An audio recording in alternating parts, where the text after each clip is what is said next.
Балақай, ұйқы қайда? Кел.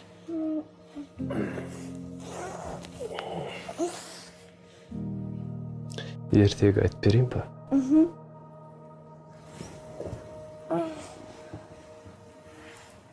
Ертеде бір кішкентай бала болыпты. Ол баланың бізден еш айырмашылығы жоқ екен.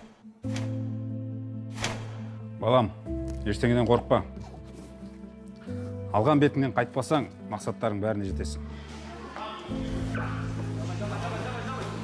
Бойы да, ойы да біздей.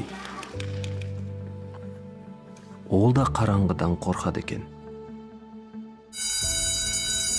О, братан в здании! Ну что учишь? А, зубрила? Адамдар оған мысқылдап күлсе, ол да мұңаяды екен.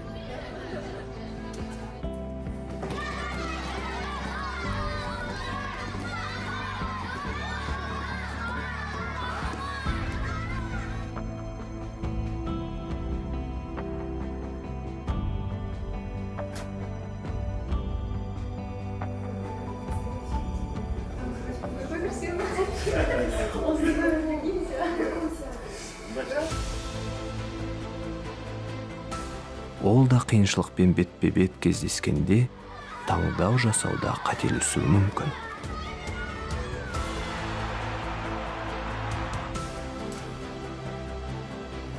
Бірақ оның батырлығы білекте емес, алғаннан тайынбайтын мінезінде екен. Мүмкіндік толы тәуелсіз елімізде қайтпас қайсар болу керек. Айтқаннан тайынбайтын кішкене балақайлар батырлықтың айқын белгісі. Бұл ғажайып әлемде кім болсаң да, өзің білесің. Ең бастысы мейірімді бол.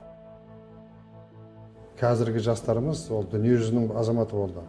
Өзінің жас кезден әр адамның құқығын сақтауға, әр адамды түсінуге, әр адамды тыңдауға соған үйрену керек. Сонда бізді сыйлайтын болады.